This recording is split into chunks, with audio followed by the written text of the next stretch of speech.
The former squatter Donald Trump had railed against the news media earlier this month for dismissing the massive number of voter irregularities and fraud that basically he claims took place during the 2020 election in Arizona. Basically, he was responding to an Associated Press report that found fewer than 200 cases of potential fraud out of 3 million votes that were cast in that state. As the outlet notes, this aligns with previous studies showing voter fraud is rare. But Trump and his sycophants in Arizona have not been dissuaded by such independent findings, or their own failure to turn up any convincing evidence that Joe Biden only won the state through nefarious means. But since April, private parties answering to a faction of Republicans in the state Senate have been conducting an audit of Maricopa County's 2020 election results. The effort has been derided as an incompetent and unwarranted by outside experts, the Justice Department, and even other local Republicans, and yet the audit chugs on in a self-induced darkness. And while the tabulation of votes is supposedly complete this week, top Republicans in the Arizona Senate issued subpoenas demanding even more election materials from the state and the county. But here's a guide to how the Arizona sham circus audit, recount, got started and why it's dragging on, and what audit proponents are really after. Is there any evidence of serious irregularities and fraud in Arizona during the 2020 election? No. But prior to 2020, Arizona had a reputation for competent election administration and a history of robust voting by mail, unlike some states that had to quickly adopt new voting procedures due to the pandemic. Indeed, Arizona pretty much had a business-as-usual election in November. The presidential contest was very close, but that was no surprise. Arizona was one of the biggest battleground states in the election that Trump carried it by a margin of only about 3% back in 2016, and with Democrats making gains here in recent years, it was going to be a huge target for the party in 2020. Arizona was famously called for Biden by foe shortly before midnight on November 3rd, and then by the Associated Press the next day. The New York Times, CNN, ABC, CBS, and NBC followed suit with that on November 12th. Pursuant to Arizona law, 10 of the 15 counties conducted an immediate hand count of a sample of ballots tabulated by voting machines with no significant discrepancies found between them. This included Maricopa County, which encompasses Phoenix and Arizona, which encompasses Phoenix and is Arizona's largest county by far. The county accounted for 2 million of the state's roughly 3 million presidential votes. The final official results showed Biden winning the state by 10,457 votes, which was his narrowest in the country. But in absolute terms and in percentage terms, Georgia's results were a bit closer. Biden won Maricopa by just over 45,000 votes. So what sparked this whole sham audit business? Arizona's election results were certified by the Republican Governor Doug Ducey and the Democratic Secretary of State Katie Hobbs on November 30th. But by that point, there were already signs that a faction of Arizona Republicans were coordinating their activities with the Trump campaign's Keystone Cops legal team, featuring Rudy Kaludi and Sidney Powell. After Team Trump's maneuvers were universally rejected in state and federal courts across the country, Arizona's 11 electoral votes were formally cast for Biden on December 14th. The next day, Arizona Senate President Karen Fann had directed the Senate's Judiciary Committee to issue 2 subpoenas to Maricopa County's election officials, and here's what she said in the statement. One subpoena calls for a scanned ballot audit to collect an electronic ballot image that was cast for all mail-in ballots counted in the November 2020 general election in Maricopa County, Arizona. The second subpoena calls for a full forensic audit of ballot tabulation equipment, the software for that equipment, and the election management system used in the 2020 general election. The idea, as the sweeping subpoena suggested, was to review the vast majority of Maricopa County's ballots and all of its election software and hardware, despite no real evidence of any wrongdoing. The county, which has a majority Republican board of supervisors, resisted the fishing expedition, and the two sides went to court. While the legal wrangling was going on, Maricopa County ordered a forensic audit by 2 independent firms. Both concluded in a report released on February 23rd that the election machinery was sound and uncompromised, and that there were no signs of any significant errors. Nevertheless, a Maricopa County Superior Court judge ruled 3 days later that the state Senate had the power to issue and enforce the subpoenas, so their audit proceeded. What is the rationale for an audit, for a sham audit anyway? The Republicans' complaints about Arizona's election results varied from time to time, and many random election conspiracy theories were at some point cited as grounds for further investigation. But the main issue seemed to be these suspicions were pretty obviously spurious. First, there was no evidence to back up Trump's suggestions that mail ballots are basically fraudulent. This is particularly true in Arizona, where the heavy levels of voting by mail had been customary for years.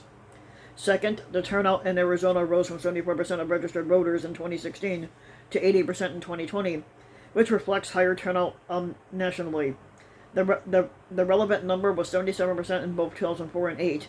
Similarly, Maricopa hit the statewide average of 80% of registered voters participated in 2020. But yes, the statewide turnout as a percentage of the eligible voting population jumped from 55% to 2016 to 66% in 2020. But a voter registration boom benefiting both parties explains much of that. Finally, the idea that Arizona is a Republican state that couldn't go for Biden without skullduggery is totally unpersuasive. Heading into 2020, the Republicans could take comfort of the fact that they had won the state in 13 of the last 14 presidential elections, but last summer, the 538 noted that the state had become intensely competitive.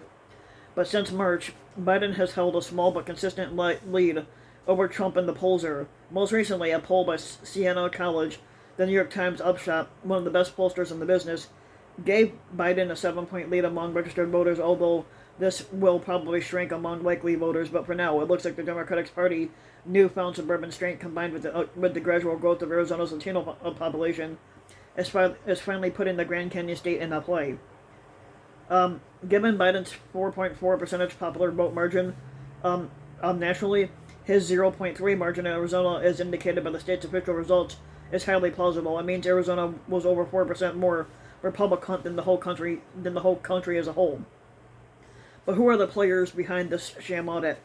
Those conducting the Arizona audit are not your usual dispassionate techies and wonks. The Arizona Senate hired an outside firm,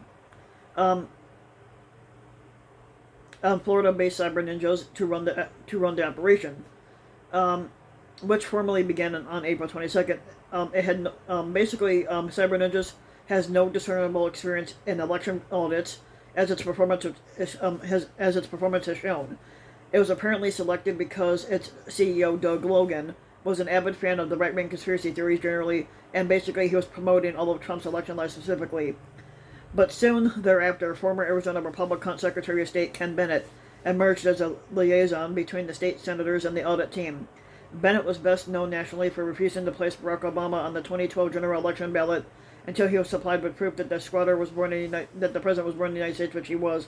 But Bennett recently suggested that even he had enough, announcing on July 28th that he would be resigning after being banned from the audit site for passing data to outside election experts.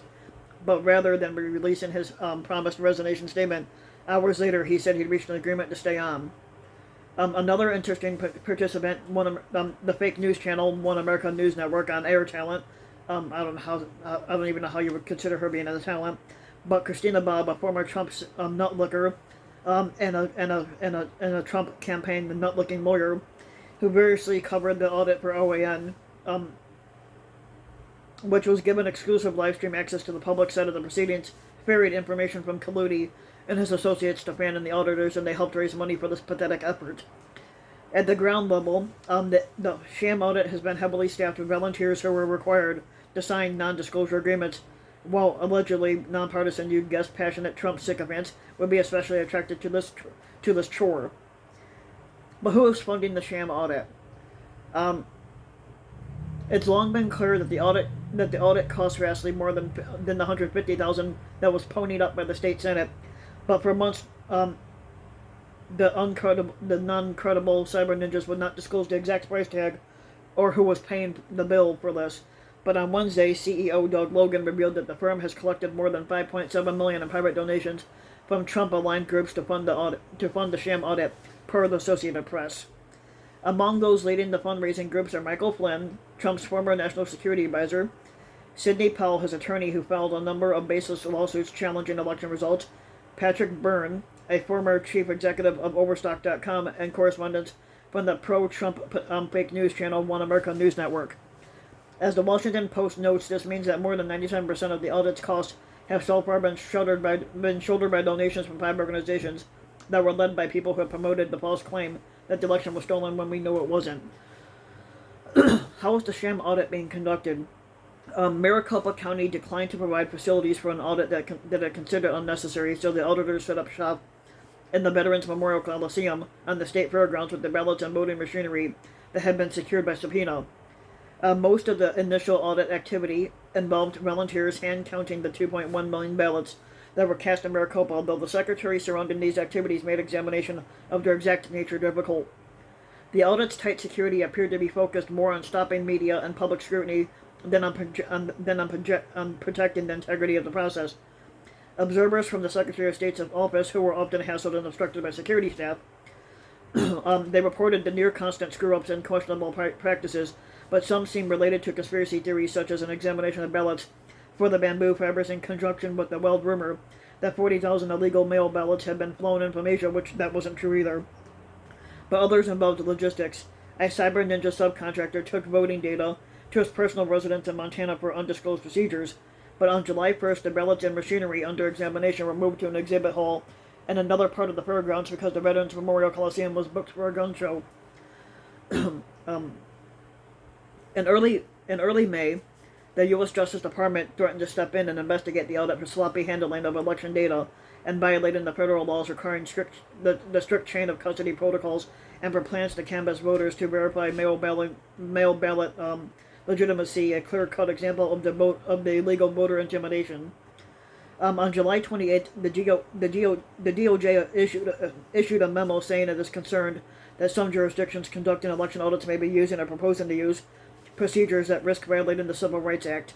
And while the memo did not specifically name Arizona, it was seen as warning that the DOJ is watching its activities closely, and the other states shouldn't get any ideas about pursuing their own sloppy election audits.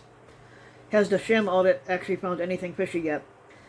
Though most of the audit has proceeded under a cloak of secrecy, the Cyber Ninja CEO Doug Logan did issue an interim report to his state Senate overseas in early July, but he only managed to impeach his own performance even more, as Slate's Jeremy Stoll explained.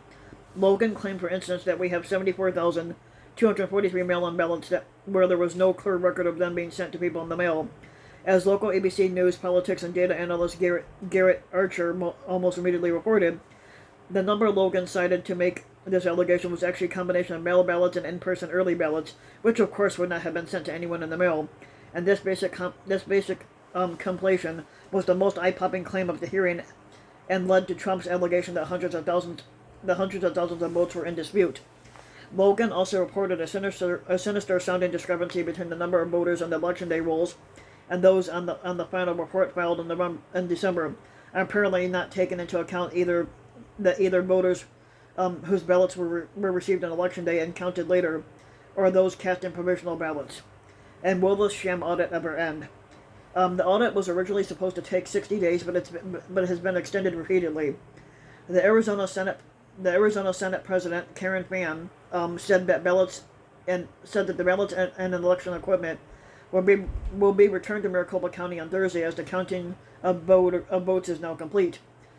Fann said that all data gathered will now be taken to the auditor's labs for analysis, and hopefully a report on the findings will be released in mid-August, but it seems likely that the audit will drag on past that deadline, as Fann just issued a new batch of subpoenas and public record requests calling for the production of everything from the routers used to direct traffic on the county's computer network to passwords for tallying equipment and either the originals or copies of envelopes that contained early ballots.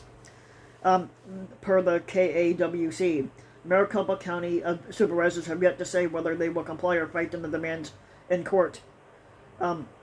Incompetence is one factor, but it's hard to avoid the impression that cyber ninjas and their Senate overseers want to keep it going until they find something to retroactively justify their efforts. It's increasingly fucking clear that if the audit doesn't produce anything significant soon, its sponsors will claim it is incomplete because of the alleged gaps in the data supplied by Maricopa County, leaving plenty of room for Team Trump to claim a symbolic victory and for the conspiracy theorists to continue to spin their false lies. Arizona's hardcore Trump ball washers also hope that the proceedings will enable allies to set up their own audits in Georgia, Michigan, Pennsylvania, and Wisconsin, 4 other states with Republican legislators where Trump never conceded defeat, and fraud claims rejected by the courts are kept alive by the big lie enthusiasts. But what's the real fucking objective here? And while in theory, the audit proponents recognize their schemes will have no effect on a completely settled 2020 presidential outcome, millions of Trump nutlickers have become convinced by viral misinformation that the audits will enable him to return to power as early as August, which won't happen.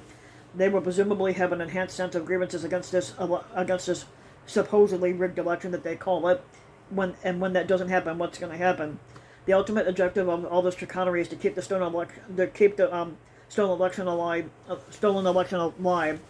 long enough to make it a rationale for Trump's next adventures, including a 2024 comeback bid if he decides that's what he wants to do next.